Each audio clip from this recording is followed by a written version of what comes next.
주님의 이름으로 사랑하며 축복합니다.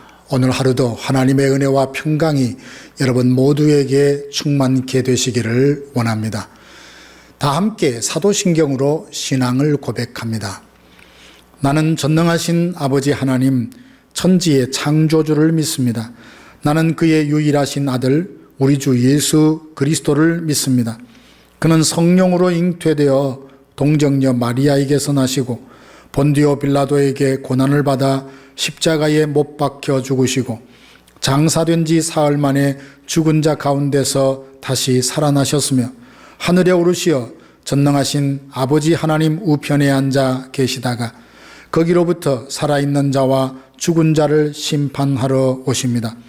나는 성령을 믿으며 거룩한 공교회와 성도의 교제와 죄를 용서받는 것과 몸의 부활과 영생을 믿습니다. 아멘. 오늘 하나님의 말씀은 마태복음 28장 19절에서 20절 말씀입니다. 그러므로 너희는 가서 모든 민족을 제자로 삼아 아버지와 아들과 성령의 이름으로 세례를 베풀고 내가 너희에게 분부한 모든 것을 가르쳐 지키게 하라. 볼지어다 내가 세상 끝날까지 너희와 항상 함께 있으리라 하시니라. 아멘. 오늘 본문은 The Great Command, 위대한 명령으로 잘 알려진 본문으로 세계 선교에 대한 말씀으로만 생각하는 분들이 있습니다. 예수 믿는 모든 사람들은 선교사여, 예수 믿지 않는 모든 사람의 마음이 선교지라는 말처럼 선교를 타국, 타 문화권에서만 복음을 전하는 것으로 그 의미를 제한할 필요는 없습니다. 예전 한국 부산에 있는 한 병원에 신방을 갔다가 주차장을 빠져나오면서 본 작은 안내판이 아직도 기억이 납니다.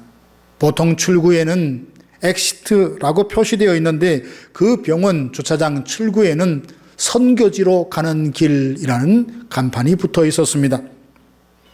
우리가 있는 곳, 주님이 보내신 그곳이 곧 선교지라는 말이겠죠.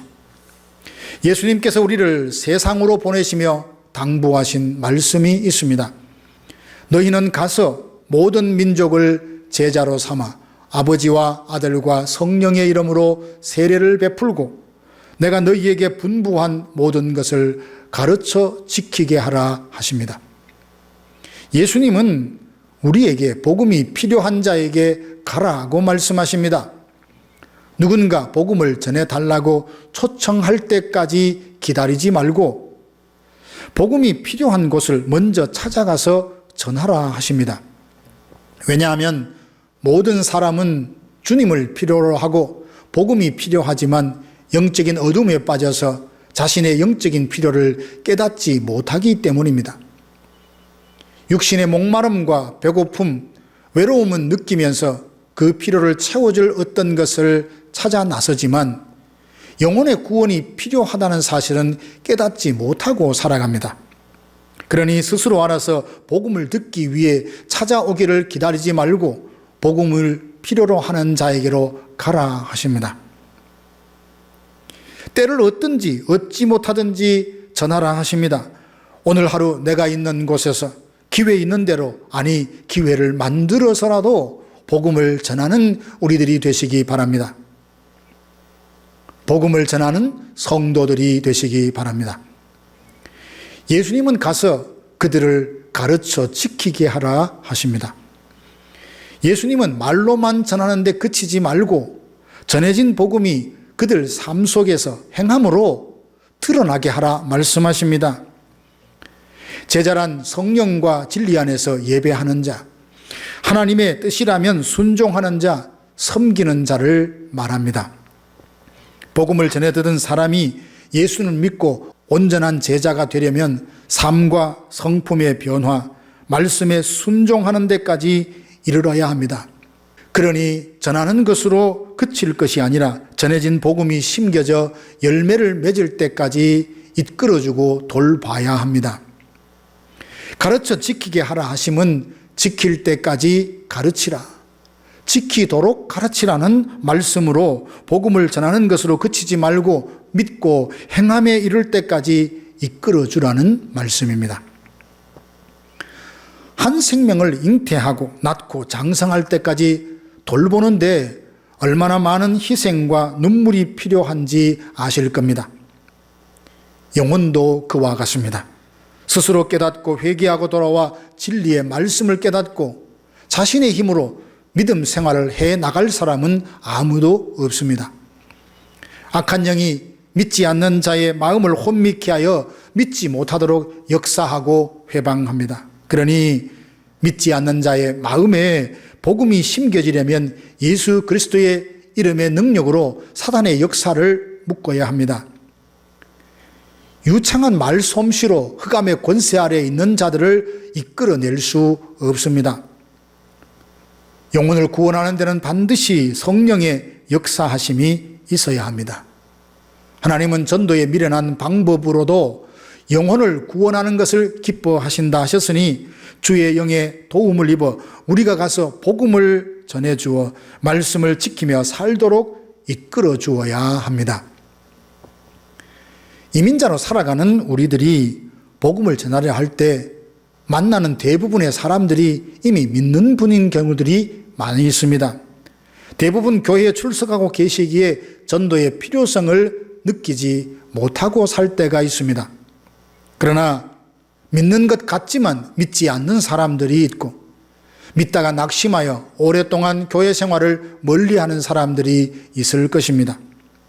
이사를 하거나 어떤 상황으로 인해 섬길 교회를 새롭게 찾는 분들이 있을 것입니다. 그들에게 복음을 전하십시오. 예수 그리스도가 어떤 분인지 내가 받은 은혜가 무엇인지를 함께 나누십시오. 그 상대가 믿는 사람이든 믿지 않는 사람이든 기회 있는 대로 입술을 벌려 우리가 복음을 전할 때에 영적으로 큰 유익이 있습니다. 주님께서 부탁하신 일에 순종할 때 우리가 누리는 유익이 무엇입니까?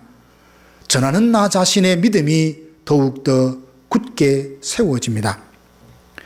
마음에 품고 있는 생각도 표현하지 않으면 시간이 지나면서 희석되기 마련입니다. 그러나 내 입으로 복음을 전하면 전하는 내가 들으면서 은혜가 됩니다. 거기에다 누군가 나로 인해 복음을 듣고 믿게 된다면 죽은 사람을 살린 것이니 의무와 보람이 있습니다. 감사하게도 예수님은 복음 전하는 일을 천사에게 맡기지 않으시고 우리에게 맡기셨습니다. 주님이 우리에게 복음을 전하라 부탁하신 것은 천사들도 흠모하는 일입니다.